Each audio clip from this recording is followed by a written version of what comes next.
আপনজন ওয়েলফেয়ার সোসাইটির উদ্যোগে এক মহতি রক্তদান শিবির অনুষ্ঠিত হলো আরামবাগের কাবলে এলাকায়। এদিন এই মহতি রক্তদান শিবিরে বিশেষ অতিথি হিসেবে উপস্থিত ছিলেন আরামবাগের প্রাক্তন বিধায়ক কৃষ্ণচন্দ্র সাঁতরা, আপনজন ওয়েলফেয়ার সোসাইটির সভাপতি হারাধন কুণ্ডু, সহসভাপতি সরোজ কুমার অধিকারী, মুখ্য কার্যনির্বাহী ডাক্তার সুমন্ত রায়, সম্পাদক বিপ্লব সামন্ত, সহসামন্ত সুজিত অধিকারী সহ আপনজন ওয়েলফেয়ার সোসাইটির সদস্যরা এবং এলাকার মানুষ। রক্তদান শিবিরে এলাকার মানুষের উপস্থিতি ছিল চোখে পড়ার মতো। আরামবাগ এসএসসি নার্সিংহোমের সহযোগিতায় এদিন আনুমানিক 200 জনের মতো মানুষ শিবিরে এসে স্বেচ্ছায় রক্তদান করেন। প্রত্যেক রক্তদাতার হাতে একটি করে গাছের চারা তুলে দেওয়া হয়। তাদের রক্তদান শিবির এবছর 3য় বর্ষে পা দিল। শুধু রক্তদান শিবিরই নয়, রক্তদানের পাশাপাশি দুস্থ ছেলে মেয়েদের পড়াশোনার দায়িত্ব, স্বাস্থ্য পরীক্ষা শিবির, চক্ষু পরীক্ষা শিবির, পার্থেনিয়াম গাছ নিধন সহ বিভিন্ন সমাজসেবামূলক কাজ করে থাকে বলে জানান কমিটির মুখ্য কার্যনির্বাহী ডাক্তার সুমন্ত রায়।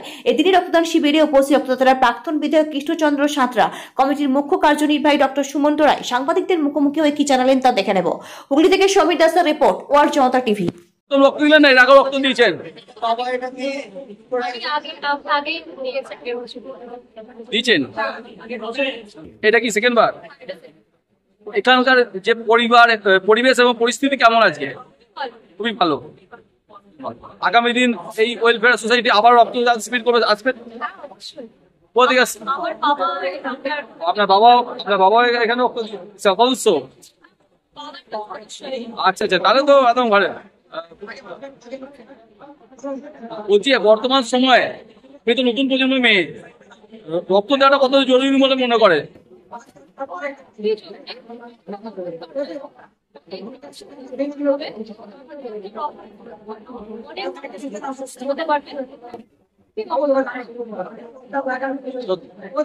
এই প্রজন্মের ছেলে মেয়েদেরকে তুমি একজন নতুন প্রজন্মের মেয়ে কি বার্তা দেবে এই আজকে রক্তদান শিবির থেকে?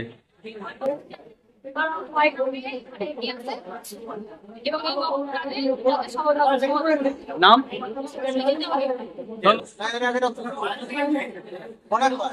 এই সোসাইটির উদ্যোগেই? বাইরে অনেক জায়গায়। আচ্ছা, বলছি আজকের দিনে দাঁড়িয়ে রক্তদান কতটা জরুরি বলে মনে করেন আপনি? রক্তদানটা যেমন জরুরি, রক্ত সার্বিকভাবে সেটা সঠিক হওয়া উচিত। তার পদ্ধতিগত যেন কোনো রক্ত দেওয়ার পর যদি রক্তটা কোনো মিশ্রিত হয়ে যায় সেটা দেওয়া উচিত। এবং প্রত্যেক যারা কমিটি বা যারা যুক্ত রয়েছে তাদের প্রত্যেকের। আপনি কোথা থেকে আসছেন? কোথা থেকে আসছেন? জেলার প্রোগ্রাম থেকে সদস্য না, এই কমিটির আমি একজন কমিটির মেম্বার। আপনাদের এই রক্তদান শিবির কত বছর চলছে? এই বছর এটা আমাদের এই সোসাইটিটা আজকে জন্ম প্রায় 25-30 বছর, মাঝে বন্ধ হয়ে গেছিল। এটা কন্টিনিউয়াস 3 বছর স্পিডে চলছে।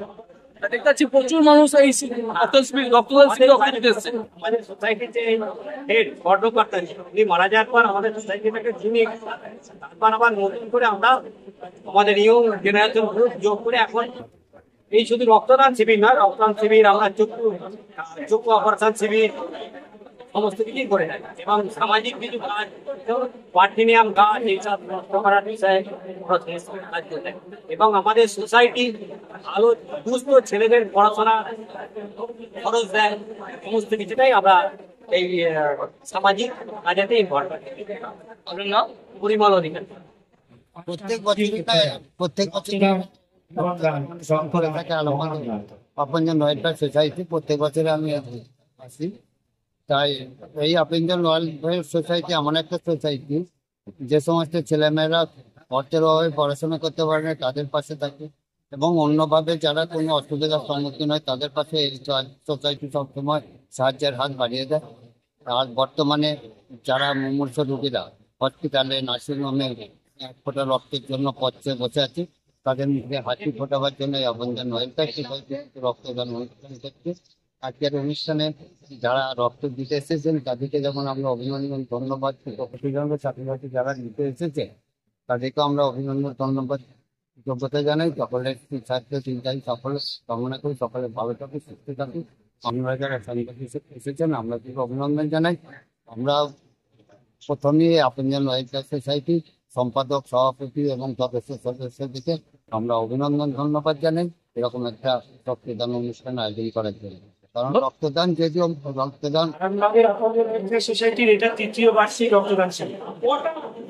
বাস্তব অভিজ্ঞতা থেকে বলছি, আমরা এটা 3য় বার্ষিক, প্রথম বর্ষে যখন রক্তদান শিবির আমরা করেছিলাম, আমাদের খুব খারাপ লেগেছিল যে আমরা 100 টার্গেট ছিল।